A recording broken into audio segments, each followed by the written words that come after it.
미묘하게 시작되었는데 여기서는 데이트를 놓치고 저기서는 육체적 애정이 부족해졌죠. 시간이 지나면서 다니엘과 저는 멀어졌습니다.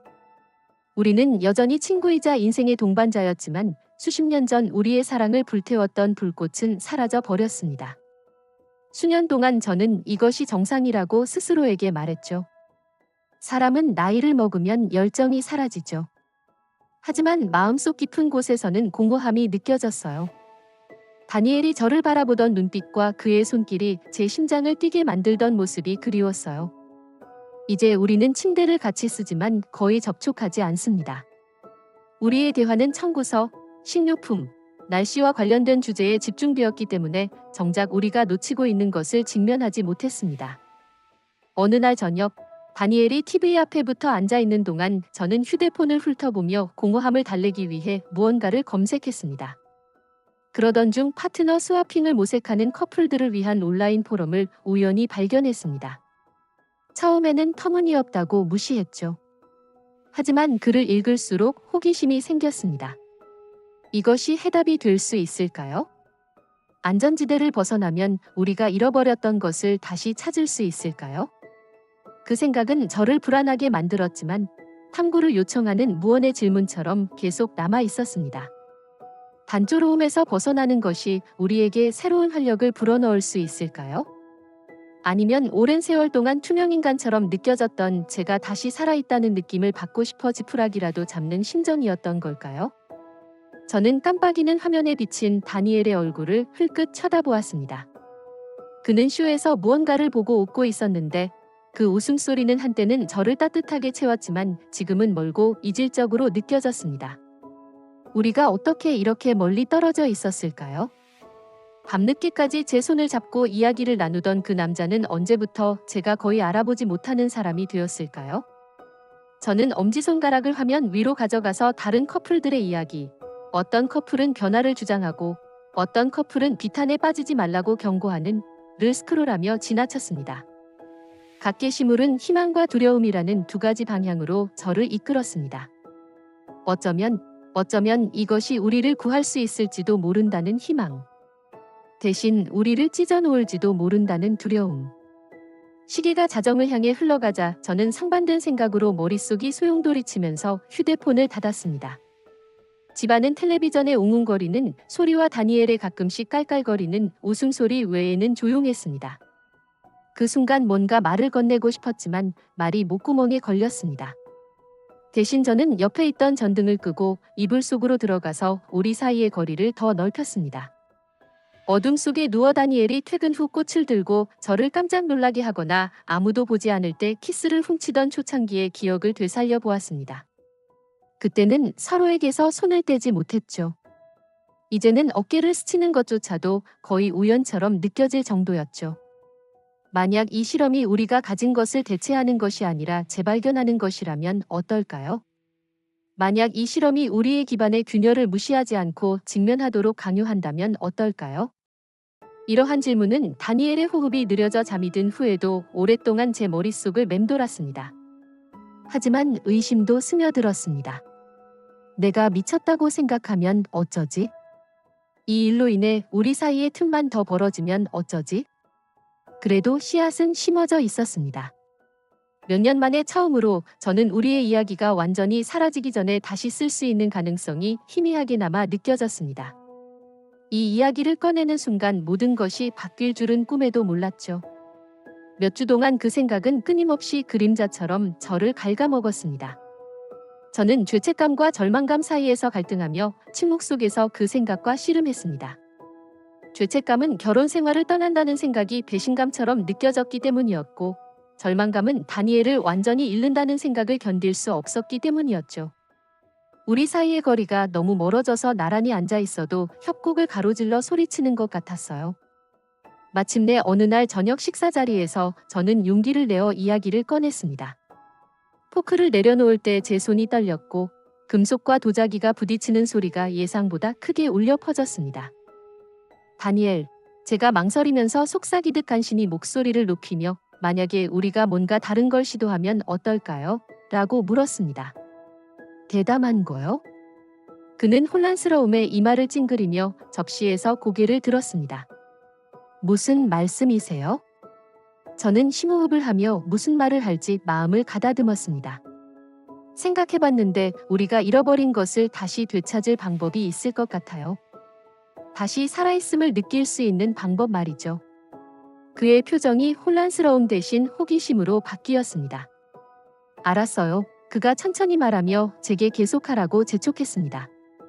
파트너 스와핑이라는 게 있어요. 단순한 섹스가 아니라 친밀감과 유대감을 재발견하는 것이죠. 수년간 우리를 질식시켰던 단조로움에서 벗어나는 것이죠. 저는 웃음이나 노골적인 거절을 예상하며 그의 반응에 대비했습니다. 하지만 그는 오히려 저를 놀라게 했습니다. 저도 그 생각을 해봤어요. 그는 시선이 무릎으로 떨어지며 조용히 인정했습니다. 정확히 이런 건 아니지만요. 우리를 고칠 수 있는 방법이 있는지 궁금했어요. 다시 살아있음을 느낄 수 있는 방법이요. 그의 말이 해일처럼 밀려와 안도감과 두려움을 동시에 안겨주었습니다. 그날 밤 우리는 두려움, 희망, 의구심을 쏟아내며 몇 시간 동안 이야기를 나눴습니다. 육체적 욕망뿐만 아니라 시간이 지나면서 희미해진 불꽃을 되찾는 것이었습니다. 우리는 이것이 얼마나 쉽게 역효과를 낼 수 있는지 알고 있었기 때문에 신중하게 위험을 따져보았습니다. 하지만 결혼 생활이 무의미해지도록 내버려두는 대안이 훨씬 더 견딜 수 없는 것처럼 느껴졌습니다. 며칠간의 고심 끝에 우리는 함께 결정을 내렸습니다. 성급하거나 충동적인 결정이 아니라 계산된 믿음의 도약이었습니다. 비슷한 어려움을 겪고 있는 또 다른 부부인 제임스와 소피아에게 연락을 취했습니다. 그들의 메시지에는 탐구하고 치유하고 다시 연결하려는 열망이라는 진정성이 느껴졌습니다. 저희는 결혼 생활에 새로운 활력을 불어넣기 위한 단 한 번의 교류로 외딴 오두막에서 하룻밤을 보내기로 했습니다. 날짜가 다가오자 두려움과 기대감이 동시에 밀려왔습니다. 잘 안 되면 어떡하지? 다니엘과 나 사이의 틈만 더 벌어지면 어쩌지? 하지만 불안감의 밑바닥에는 희망의 빗줄기, 즉 때로는 가장 어려운 선택이 가장 위대한 발견으로 이어진다는 연약한 믿음이 자리 잡고 있었습니다. 그래서 다니엘과 저는 서로에게 다시 돌아갈 수 있는 다리가 될지도 모른다는 가능성을 붙잡고 손을 잡고 미지의 세계로 발을 내디뎠습니다. 그날 밤은 무언의 질문이 공중에 떠 있는 것처럼 어색하게 시작되었습니다. 우리 중 누구도 어떻게 행동해야 할지, 즉 평범한 일상과 이 특별한 결정 사이의 간극을 어떻게 메워야 할지 잘 몰랐습니다. 제임스는 안정된 손놀림으로 와인을 따르며 분위기를 밝게 하려는 애교를 부렸고, 소피아는 팔찌를 신경질적으로 만지작거리며 붙잡을 무언가를 찾으려는 듯 시선이 방 안을 이리저리 옮겨 다녔습니다. 다니엘과 저는 테이블을 가로질러 서로 눈빛을 주고받으며 언제든 물러설 수 있다고 조용히 서로를 안심시켰습니다. 하지만 우리 둘 다 아무 말도 하지 않았습니다. 우리는 일, 취미, 심지어 바깥 날씨와 같은 사소한 주제로 대화를 시작했지만 서로 맞지 않는 퍼즐 조각을 맞추려고 하는 것처럼 억지로 느껴졌습니다. 하지만 표면 아래에는 기대감의 저류가 흐르고 있었고 조용한 호기심의 윙윙거림이 우리를 앞으로 이끌고 있었습니다. 저녁이 되자 분위기가 바뀌었습니다. 대화는 더 깊고 개인적인 이야기로 이어졌습니다. 우리는 외로움, 그리움, 무시하기에는 너무 커진 관계의 균열과 같은 두려움에 대해 마음을 열었습니다. 소피아가 떨리는 목소리로 용감하게 먼저 말을 꺼냈습니다. 다시 인정받고 싶어요. 그녀는 눈을 반짝이며 말했습니다. 내가 중요한 사람인 것처럼요. 그녀의 말이 제 안에 울림을 주었고 저도 모르게 고개를 끄덕이며 눈물을 흘리는 제 자신을 발견했습니다. 저도 깜짝 놀라며 속삭였습니다. 제임스는 진지한 표정으로 앞으로 몸을 숙였습니다. 때때로 우리는 연약하다는 것이 어떤 것인지 잊고 사는 것 같아요. 다른 사람에게 우리의 세련된 모습뿐만 아니라 모든 것을 보여줄 수 있다는 것 말이에요. 다니엘은 천천히 고개를 끄덕이며 테이블 아래에서 제 손을 찾았습니다. 그래서 우리가 여기 있는 거예요. 그가 부드럽게 말했다. 기억하려고요. 디저트가 나왔을 때쯤에는 긴장감이 완전히 다른 무언가, 즉 기대감으로 바뀌었습니다. 정확히 말하면 설렘이 아니라 미지의 영역에 함께 발을 내딛는다는 공통된 이해가 있었기 때문입니다. 짝을 이룰 때가 되자 제임스가 일어서서 저를 향해 손을 내밀자 제 심장이 두근거렸습니다. 그의 손길은 따뜻하면서도 낯설어서 등골이 오싹해졌습니다. 건너편에서 다니엘이 소피아의 손을 잡는 모습이 보였고 두 사람의 움직임은 조심스럽지만 신중했습니다. 제임스와 함께 있는 것이 짜릿하면서도 낯설게 느껴졌습니다.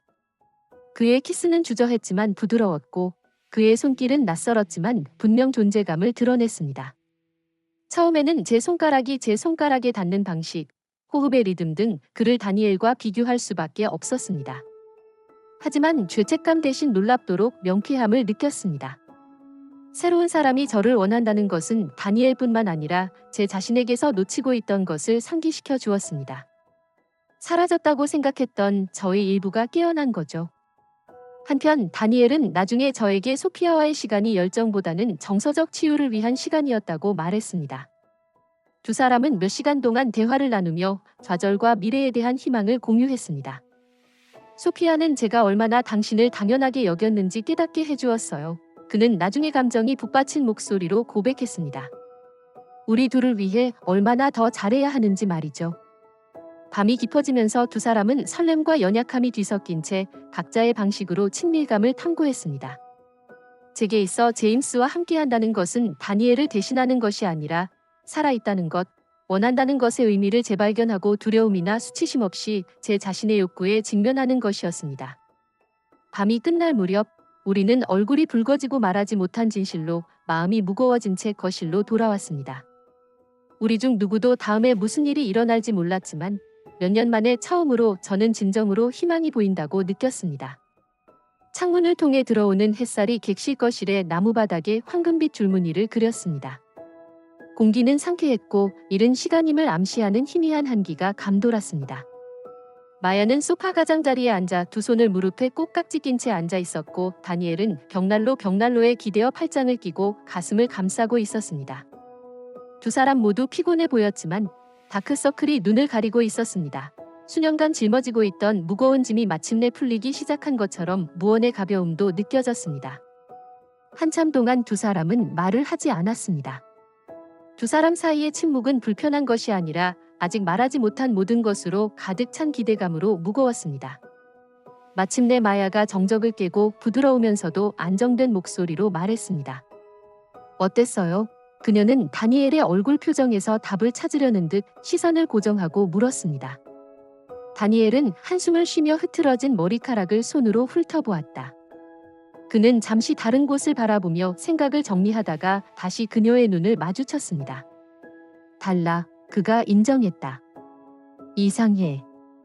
하지만 좋아요. 그가 말을 이어가면서 목소리가 부드러워졌다. 소피아는 제가 육체적으로뿐만 아니라 감정적으로도 얼마나 연결되고 싶은지 일깨워 주었어요. 우리가 놓치고 있던 것이 무엇인지 깨닫게 해줬어요. 마야는 눈물을 흘리며 천천히 고개를 끄덕였습니다. 전날 밤에 느낀 감정을 표현할 말을 찾으려는 순간 목이 조여왔습니다. 제임스, 그는 저를 다시 살아있다고 느끼게 해줬어요. 그녀는 떨리는 목소리로 고백했습니다. 원했어요. 내가 중요한 사람인 것처럼요. 그녀는 잠시 멈칫하며 침을 삼켰습니다. 하지만 동시에 당신이 얼마나 그리운지도 깨달았어요.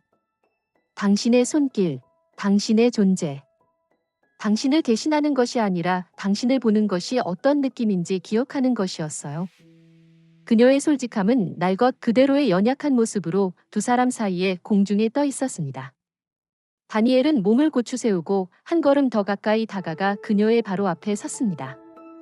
그는 아무 말 없이 손을 뻗어 그녀를 품에 안았습니다. 마야는 그가 도망갈까 봐 두려워하는 듯 그의 품에 달라붙어 녹아내렸습니다. 몇 년 만에 처음으로 두 사람은 습관이나 의무가 아니라 진정으로 서로를 안아주고 싶어서, 온전함을 느끼고 싶어서 서로를 안았습니다. 이걸 잃고 싶지 않아요. 다니엘이 감정이 북받친 목소리로 그녀의 머리카락에 대고 중얼거렸습니다. 우리를 잃고 싶지 않아요. 안 그럴 거야. 마야가 속삭이면서 눈물을 셔츠에 흘렸습니다. 우리가 싸운다면요. 그들은 그 순간의 따뜻함이 그들을 덮치도록 한동안 그렇게 머물렀습니다. 마침내 헤어졌을 때 두 사람의 얼굴은 붉어지고 표정은 한결 부드러워지고 가벼워졌습니다. 그들은 체념보다는 희망을 이야기하는 작은 미소를 나누었습니다. 아침 식사 후 부엌에서 제임스와 소피아가 어젯밤 저녁 식사 잔반을 정리하고 있는 모습을 발견했습니다. 분위기는 차분하면서도 따뜻했고 이 장이 곧 끝날 것이라는 씁쓸한 기운이 감돌았습니다. 고마워요. 마야가 소피아를 향해 진지한 목소리로 말했습니다. 마음을 열어줘서요. 우리가 필요한 것을 볼 수 있게 도와줘서요. 소피아는 자신의 눈을 반짝이며 부드럽게 미소 지었다. 우리가 도울 수 있어서 기뻐요. 두 분은 행복할 자격이 있어요.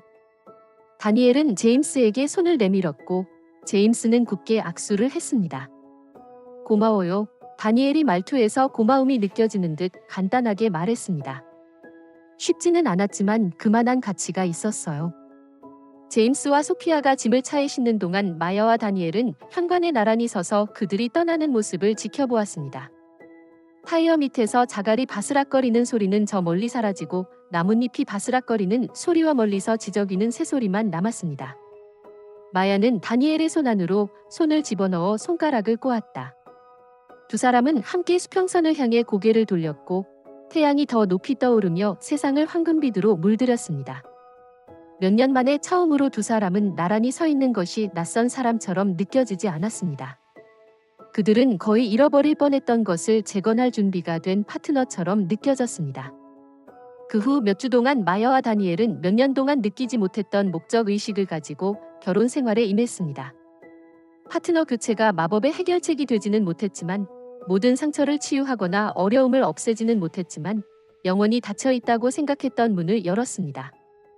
두 사람은 자신과 욕망, 두려움에 대한 진실에 직면하게 되었고 그 과정에서 두 사람 모두 잃어버렸던 희망에 다시 불을 붙였습니다. 두 사람은 다시 서로에게 우선순위를 두기 시작했고 바쁜 일상 속에서 시간을 쪼개어 제외할 수 있는 시간을 만들었습니다. 데이트의 밤은 휴대폰도 방해 요소도 없이 둘이서만 조명이 어두운 테이블에 마주 앉아 몇 년 전 서로를 끌어당겼던 것을 재발견하는 성스러운 시간이 되었습니다. 대화는 더욱 깊어지고 경계심은 줄어들었습니다. 두 사람은 꿈, 후회, 두려움 등 모든 것에 대해 이야기했고 상대방이 여전히 기꺼이 들어준다는 사실에 위안을 얻었습니다. 육체적 친밀감은 느리지만 자연스럽게 회복되었습니다. 처음에는 너무 오랫동안 떨어져 있다가 낯선 영역에 발을 들여놓은 것처럼 불안한 느낌이 들었습니다. 하지만 시간이 지나면서 부드럽고 진솔한 관계로 발전했습니다. 손길은 더 오래 머물렀고 키스는 습관 이상의 의미를 담고 있었습니다. 이제 두 사람 사이에는 무언의 이해가 있었고 그들의 유대감이 얼마나 연약하면서도 끈끈한지 서로 인정하고 있었습니다. 어느 날 저녁 소파에 나란히 앉아 하늘을 주황색과 분홍색으로 물들이는 석양을 바라보던 마야는 부드럽지만 안정된 목소리로 다니엘에게 말을 걸었습니다. 거의 포기할 뻔했어요. 그녀는 그의 눈을 바라보며 말했습니다. 제 말은 우린 너무 멀리 떨어져 있었어요. 모든 일이 벌어지기 전까지는 상황이 얼마나 나빠졌는지 깨닫지 못했던 것 같아요. 다니엘은 사려 깊은 표정으로 고개를 끄덕였다. 그는 그녀의 손에 손을 뻗어 손가락을 맞잡았습니다. 저도요. 그가 인정했습니다. 하지만 그래서 효과가 있었을지도 몰라요. 우리는 바닥을 쳤고 포기하는 대신 우리를 위해 싸우기로 결심했으니까요. 마야는 그의 손을 꽉 쥐며 희미하게 미소 지었다. 쉽지 않았어요. 제임스와 소피아가 결혼 생활을 지키고 싶어 하는 모습을 보면서 우리가 혼자가 아니라는 걸 깨달았어요. 우리의 어려움은 남다르지 않다는 것을요. 그리고 도움을 요청하는 것은 비록 그것이 색다른 시도를 의미하더라도 나약한 것이 아니었습니다. 용감한 행동이었죠. 다니엘은 귀 뒤로 머리카락 한 가닥을 빗으며 부드럽게 웃었습니다. 용감하다고요? 그건 잘 모르겠네요. 겁에 질린 게 더 어울리죠. 둘 다일지도 모르죠. 마야가 작은 웃음을 지으며 말했습니다. 하지만 지금 우리가 어디 있는지 보세요. 우리를 봐요. 완벽하진 않지만 노력하고 있잖아요. 그게 중요한 거잖아요. 다니엘은 확신에 찬 목소리로 모든 것이 중요하죠. 라고 대답했습니다. 그날 밤 침대에 누웠을 때 집안의 조용한 윙윙거리는 소리가 따뜻한 담요처럼 둘을 감싸고 있는 가운데 마야는 다니엘을 바라보았습니다. 삶이 갑자기 완벽해져서가 아니라 불완전함을 함께 직면하기로 선택했기 때문에 마야의 마음은 감사함으로 부풀어 올랐습니다. 우린 이걸 잃을 뻔했어요. 마야가 약간 떨리는 목소리로 속삭였습니다. 하지만 지금은요. 우리에게 두 번째 기회가 온 것 같아요. 다니엘은 그녀를 더 가까이 끌어당겨 턱 밑으로 머리를 집어넣었다. 그의 팔이 그녀를 단단하고 든든하게 감싸 안았다. 우린 이 기회를 최대한 활용할 거야. 그가 낮고 안정된 목소리로 약속했다. 함께. 마야의 눈가에 눈물이 맺혔지만 슬픔의 눈물이 아니라 안도감과 기쁨, 다시 태어난 사랑에 대한 눈물이었습니다.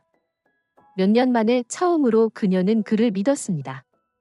그녀는 그들을 믿었습니다. 마야는 잠이 들면서 그들이 얼마나 멀리 왔는지 감탄하지 않을 수 없었습니다. 그들의 여정은 아직 끝나지 않았고 앞으로도 분명히 도전에 직면하겠지만 그들은 파트너이자 동등한 연인으로서 그 도전에 맞설 준비가 되어 있었습니다. 다음에 어떤 일이 닥치든 그들은 함께 헤쳐나갈 것입니다. 지금은 그것으로 충분했습니다.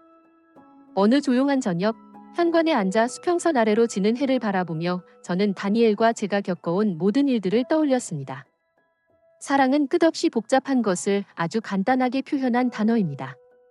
사랑은 고정된 것이 아니라 가만히 있거나 같은 상태를 유지하지 않습니다. 그 대신 발밑의 모래처럼 시간과 선택, 그리고 삶의 무게에 따라 변화합니다. 때로는 견고하게 느껴져 기쁨과 편안함의 순간에 당신을 지탱해주기도 합니다. 어떤 때는 미끄러져 내려가 허공을 부여잡게 만들기도 합니다. 다니엘과 제가 한 일은 기존의 방식이 아니었습니다. 안전하지도 예측 가능하지도 논리적이지도 않았습니다. 하지만 그것이 우리에게 효과가 있었던 것은 그 행위 자체 때문이 아니라 우리 내면에서 일깨워준 것 때문이었습니다. 그날 밤 우리는 수년간의 일상과 침묵 속에 묻어두었던 진실을 마주하게 되었습니다. 우리는 서로를 얼마나 당연하게 여겼는지, 우리도 모르게 얼마나 멀리 떨어져 있었는지 깨달았습니다. 그 경험이 우리의 문제를 마법처럼 지우지는 못했지만 훨씬 더 가치 있는 관점이라는 것을 얻었습니다. 사랑은 지저분합니다. 사랑은 날 것이고 불완전하며 종종 두려운 존재입니다. 하지만 또한 회복력이 있습니다. 폭풍우를 맞은 낡은 집처럼 방치하면 무너질 수 있지만 관심과 인내와 노력을 기울이면 벽돌 한 장 한 장 다시 쌓아 올릴 수 있습니다.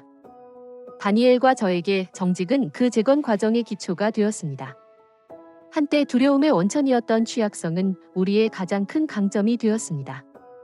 우리는 표면적인 것뿐만 아니라 표면 아래 숨어있던 두려움, 욕망, 의심에 대해 이야기하는 법을 배웠습니다. 다른 사람들에게도 이 길을 추천하겠어요? 글쎄요. 모든 관계는 저마다의 역사, 어려움, 희망에 의해 형성된 각기 다른 관계입니다. 우리에게 효과가 있었던 방법이 다른 사람에게는 효과가 없을 수도 있습니다. 중요한 것은 방법이 아니라 그 뒤에 숨은 의도입니다. 우리에게 그 도약은 사랑에는 용기가 필요하다는 것을 일깨워 주었습니다. 사랑은 불확실성의 정면으로 맞서고 진정으로 중요한 것을 재발견할 기회를 위해 실패를 기꺼이 감수하는 용기를 요구합니다.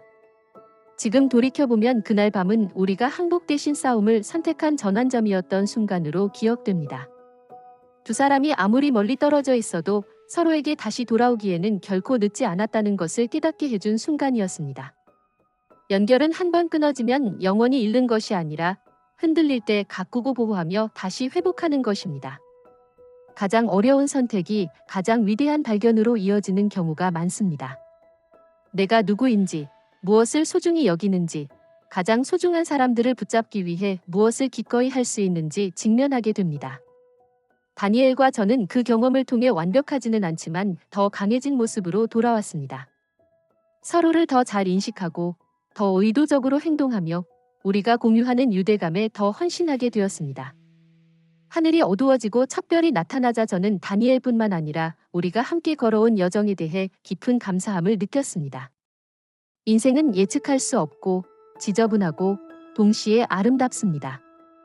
인간관계도 그런 혼돈에서 자유로울 수는 없지만 그렇다고 해서 인간관계가 혼돈으로만 정의되는 것도 아닙니다.